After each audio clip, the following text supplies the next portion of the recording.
Hi friends, ಹೇಗಿದ್ದೀರಾ?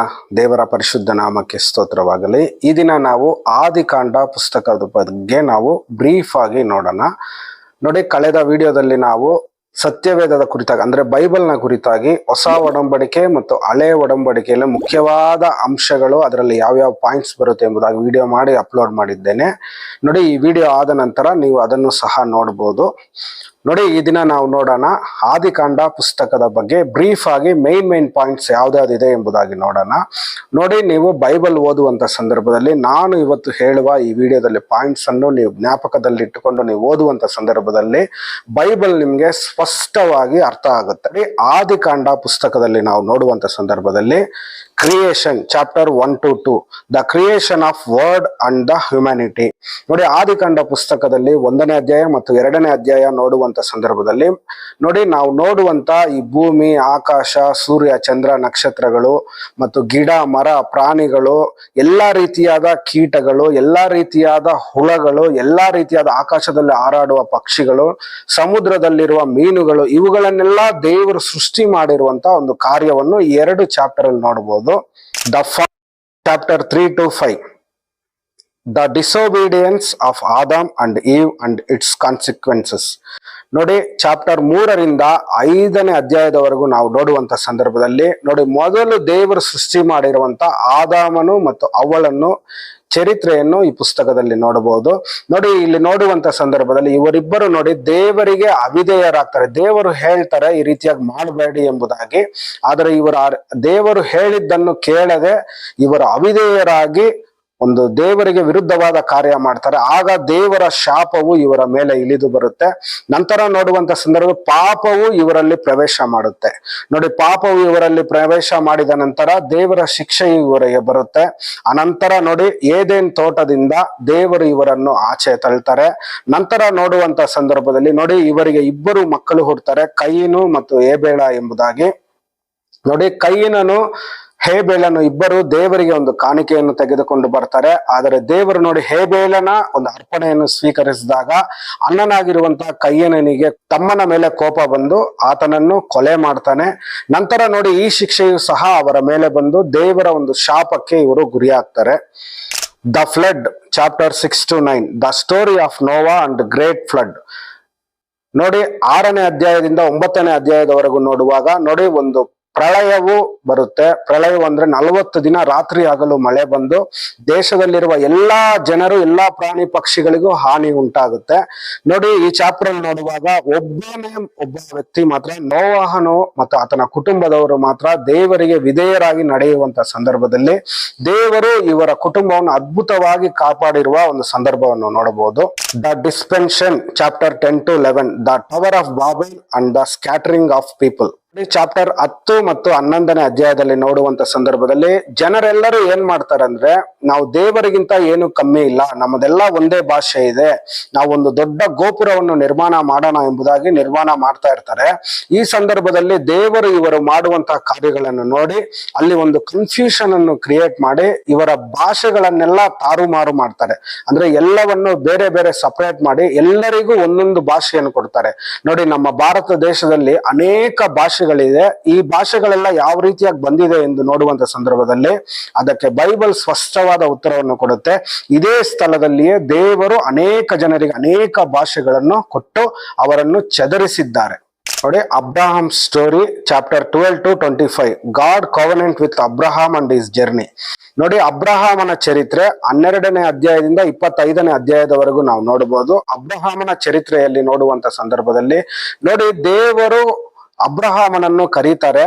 ಆಗ ದೇವರಿಗೆ ವಿಧೇಯನಾಗಿ ಅಬ್ರಹಾಮನು ತನ್ನ ಸ್ವಂತ ಊರನ್ನು, ಸ್ವಂತ ಜನರನ್ನು ಬಿಟ್ಟು ದೇವರು ಹೇಳಿರುವಂತ ಸ್ಥಳಕ್ಕೆ ನಂಬಿಕೆಯಿಂದ ಈತನು ಪ್ರಯಾಣ ಮಾಡ್ತಾನೆ. ಆಗ ದೇವರು ಈತನನ್ನು ಅದ್ಭುತವಾಗಿ ಆಶೀರ್ವದಿಸ್ತಾರೆ. ನೋಡಿ, ಅಬ್ರಹಾಮನಿಗೆ ಅನೇಕ ವಿಧವಾದ ಶೋಧನೆಗಳು ಬರುತ್ತೆ, ಶ್ರಮೆಗಳು ಬರುತ್ತೆ, ಆದರೂ ಸಹ ದೇವರು ಈತನ ಜೊತೆಯಾಗಿರ್ತಾರೆ.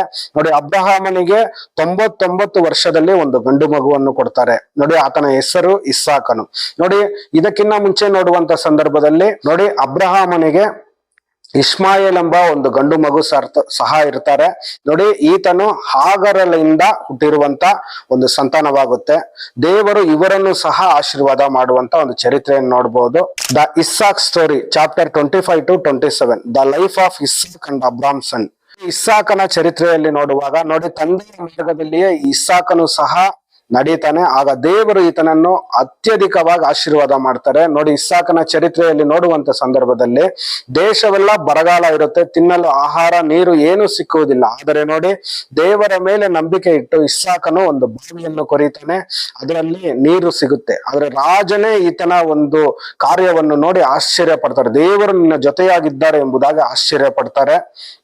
ನಂತರ ನೋಡಿ, ಬರಗಾಲದಲ್ಲಿ ಈತನು ಬೀಜವನ್ನು ಬಿತ್ತು 100ರಷ್ಟು ಫಲವನ್ನು ಹೊಂದಿಕೊಂಡಂತ ಒಬ್ಬ ವ್ಯಕ್ತಿಯಾಗಿದ್ದಾನೆ.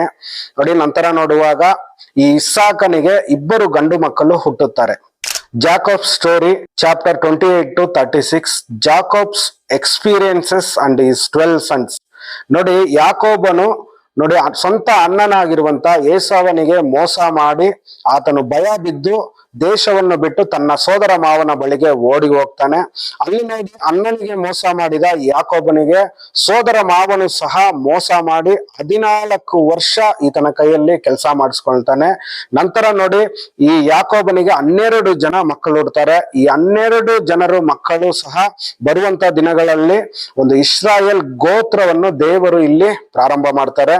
ಇಸ್ರಾಯೇಲ್ ನಲ್ಲಿ 12 ಗೋತ್ರಗಳಿರುತ್ತೆ. ಈ 12 ಗೋತ್ರಗಳಿಗೆ ಪ್ರಧಾನವಾದ ವ್ಯಕ್ತಿಗಳು ಈ ಯಾಕೋಬನ ಮಕ್ಕಳೇ ಆಗಿರ್ತಾರೆ. ಯಾಕೋಬನಿಗೆ ಇಸ್ರಾಯೇಲ್ ಎಂಬುದಾಗಿ ಸಹ ಇನ್ನೊಂದು ಹೆಸರು ಇದೆ.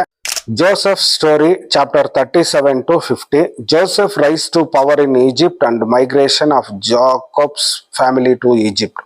ನೋಡಿ, ಯೋಸೇಫನು ನೋಡಿ ಯಾಕೋಬನ ಒಂದು ಪ್ರೀತಿಯ ಮಗನಾಗಿರ್ತಾನೆ. ಈ ಯೋಸೇಫನು ನೋಡಿ ಈ ಕಾರಣಕ್ಕೆ ತನ್ನ ಸ್ವಂತ ಅಣ್ಣ ತಮ್ಮಂದಿರ 10 ಜನರು ಈ ಜೋಸೆಫನಿಗೆ ತುಂಬಾ ಶಿಕ್ಷೆಯನ್ನು ಕೊಡ್ತಾರೆ. ನೋಡಿ, ಈತನನ್ನು ತೆಗೆದುಕೊಂಡು ಒಂದು ಹಳ್ಳದ ಗುಂಡಿಯಲ್ಲಿ ಬಿಸಾಕ್ತಾರೆ. ನಂತರ ಈತನನ್ನು ಬೇರೆ ದೇಶಕ್ಕೆ ಗುಲಾಮರನ್ನಾಗಿ ಮಾರ್ಬಿಡ್ತಾರೆ. ಆದರೂ ಸಹ ನೋಡಿ, ದೇವರ ಮೇಲೆ ನಂಬಿಕೆ ಇಟ್ಟಿರುವ ಯೋಸೆಫನಿಗೆ ದೇವರು ನೋಡಿ ಈತನ ಮೇಲೆ ಪ್ರೀತಿಯನ್ನಿಟ್ಟು ಈತನನ್ನು ಹೆಚ್ಚಾಗಿ ಎಲ್ಲಾ ವಿಷಯದಲ್ಲಿಯೂ ದೇವರು ಯೋಸೆಫನನ್ನು ಆಶೀರ್ವಾದ ಮಾಡ್ತಾ ಇರ್ತಾರೆ. ನಂತರ ನೋಡುವಾಗ ಅನೇಕ ಶೋಧನೆಗೆ ಒಳಗಾಗಿದ್ದರೂ ಸಹ ಈತನು ದೇವರ ಮೇಲೆ ನಂಬಿಕೆ ಇಟ್ಟಿರುವುದರಿಂದ ದೇವರು ಐಗುಪ್ತ ದೇಶದ ಪ್ರಧಾನ ಮಂತ್ರಿಯನ್ನಾಗಿ ಈತನನ್ನು ನೇಮಿಸ್ತಾರೆ. ನಂತರ ನೋಡಿ, ಈ ಸ್ವಂತ ಅಣ್ಣ ತಮ್ಮಂದಿರಿಗೆ ಒಂದು ಬರಗಾಲ ಬಂದು ಅವರಿರುವಂತ ಸ್ಥಳದಲ್ಲಿ ತುಂಬಾ ಕ್ಷಾಮವು ಬಂದಾಗ, ಕ್ಷಾಮದಲ್ಲಿ ಬರಗಾಲದಲ್ಲಿ ಯೋಸೆಫನು ಈ ಅಣ್ಣ ತಮ್ಮಂದಿರನ್ನು ಮತ್ತು ಸ್ವಂತ ಇವರ ಫ್ಯಾಮಿಲಿಯನ್ನೆಲ್ಲ ತನ್ನ ಬಳಿಗೆ ಅಂದ್ರೆ ಐಗುಪ್ತ ದೇಶಕ್ಕೆ ಕರ್ಕೊಂಡು ಬಂದು ಅಲ್ಲಿ ಇವರಿಗೆ ಒಂದು ಸ್ಥಳವನ್ನು ಕೊಟ್ಟು ಅಲ್ಲಿ ನಿವಾಸ ಮಾಡುವಂತೆ ಅಲ್ಲಿ ಇವರಿಗೆ ಎಲ್ಲಾ ಸೌಕರ್ಯಗಳನ್ನು ಕೊಟ್ಟು ಇವರಿಗೆ ಸಹಾಯ ಮಾಡ್ತಾನೆ. ನೋಡಿ, ಈ ಆದಿಕಾಂಡ ಪುಸ್ತಕದಲ್ಲಿ ನಾವು ನೋಡುವಂತ ಸಂದರ್ಭದಲ್ಲಿ ಅನೇಕ ವಿಷಯಗಳು ನೋಡಿ 50 ಚಾಪ್ಟರ್ಗಳಲ್ಲಿ ಬರೆಯಲ್ಪಟ್ಟಿದೆ. ನೋಡಿ, ನಮ್ಮ ಬೈಬಲ್ ಸ್ಪಷ್ಟವಾಗಿ ನಮ್ಗೆ ಅರ್ಥ ಆಗ್ಬೇಕಂದ್ರೆ ಮುಖ್ಯವಾಗಿ ನಾವು ಆದಿಕಾಂಡ ಪುಸ್ತಕದಲ್ಲಿ ಏನಿದೆ ಎಂಬುದಾಗಿ ತಿಳಿದುಕೊಳ್ಳಬೇಕು. ಎರಡನೇದಾಗಿ ನೋಡುವಾಗ ಈ ಆದಿಕಾಂಡ ಪುಸ್ತಕದಲ್ಲಿ ನೋಡಿ, ದೇವರು ಸೃಷ್ಟಿಯಲ್ಲಿ ಎಲ್ಲಾ ಕಾರ್ಯಗಳನ್ನು ಸೃಷ್ಟಿ ಮಾಡಿದ್ದಾರೆ, ಎಲ್ಲವನ್ನು ಒಳ್ಳೆಯದಾಗಿ ಸೃಷ್ಟಿ ಮಾಡಿದ್ದಾರೆ. ಆದ್ರೆ ನೋಡಿ, ಮನುಷ್ಯರ ಅವಿಧೇಯತೆಯಿಂದಲೇ ಅವುಗಳನ್ನು ಕಳೆದುಕೊಂಡಿದ್ದಾರೆ. ಅವಿಧೇಯತೆಯಿಂದಲೇ ಶಾಪವು ಈ ಲೋಕಕ್ಕೆ ಇಳಿದು ಬಂದಿದೆ. ನೋಡಿ, ಮನುಷ್ಯರ ಅವಿಧೇಯತೆಯಿಂದ ಮನುಷ್ಯರಿಗೆ ಮಾತ್ರವಲ್ಲದೆ ಇಲ್ಲಿರುವ ಪ್ರಾಣಿ ಪಕ್ಷಿ ಪ್ರಕೃತಿಗೂ ಸಹ ಅನಾಹುತಗಳು ಎದುರಾಗ್ತಾ ಇದೆ. ನೋಡಿ, ಅಬ್ರಹಾಮನ ಚರಿತ್ರೆಯನ್ನು ನೋಡುವಂತ ಸಂದರ್ಭದಲ್ಲಿ ದೇವರಿಗೆ ನಾವು ವಿಧೇಯರಾಗಿ ನಡೆಯುವಾಗ ದೇವರು ಖಂಡಿತ ತನ್ನ ಮಕ್ಕಳನ್ನು ಕೈ ಬಿಡುವುದಿಲ್ಲ. ದೇವರು ಅವರ ಜೊತೆಯಾಗಿದ್ದು ಅವರಿಗೆ ಸಹಾಯ ಮಾಡಿಯೇ ಮಾಡ್ತಾರೆ. ನೋಡಿ, ಅನೇಕ ಶೋಧನೆ ಬಂದಾಗ ನಮಗೆ ಯಾರು ಇಲ್ಲ, ಸಹಾಯ ಮಾಡುವವರಿಲ್ಲ ಎಂಬುದಾಗಿ ಯೋಚನೆ ಮಾಡ್ತಾರೆ. ಆದರೆ ದೇವರು ತನ್ನ ಮಕ್ಕಳನ್ನು ಯಾವತ್ತೂ ಕೈ ಬಿಡುವುದಿಲ್ಲ. ಆತನು ಖಂಡಿತ ಸಹಾಯ ಮಾಡಿ ಕಾಪಾಡ್ತಾರೆ. ನೋಡಿ, ಇವತ್ತು ನಾವು ನಮ್ಮ ವಿಡಿಯೋದಲ್ಲಿ 50 ಚಾಪ್ಟರ್ ಬಗ್ಗೆ ಎಲ್ಲ ಪಾಯಿಂಟ್ಸ್ ಡಿಸ್ಕಸ್ ಮಾಡಿದ್ದೇವೆ.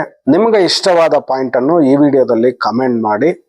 ನಿಮ್ಗೇನಾದ್ರೂ ಪ್ರಶ್ನೆ ಇದ್ದರೂ ಸಹ ಕಮೆಂಟ್ ಮಾಡಿ. ಬರುವಂತ ದಿನಗಳಲ್ಲಿ ಆ ಪ್ರಶ್ನೆಗೆ ಒಂದು ವಿಡಿಯೋ ಮಾಡಿ ನಾವು ಅಪ್ಲೋಡ್ ಮಾಡ್ತೇವೆ. ಈ ಒಂದು ಚಿಕ್ಕ ಸಂದೇಶ ನಿಮ್ಗೆ ಇಷ್ಟವಾದ್ರೆ ಲೈಕ್ ಮಾಡಿ, ಶೇರ್ ಮಾಡಿ, ನಮ್ಮ ಚಾನೆಲ್ನ ಸಬ್ಸ್ಕ್ರೈಬ್ ಮಾಡಿ. ದೇವರು ನಿಮ್ಮನ್ನು ಹೆಚ್ಚಾಗಿ ಆಶೀರ್ವದಿಸಲಿ. ಆಮೇನ್.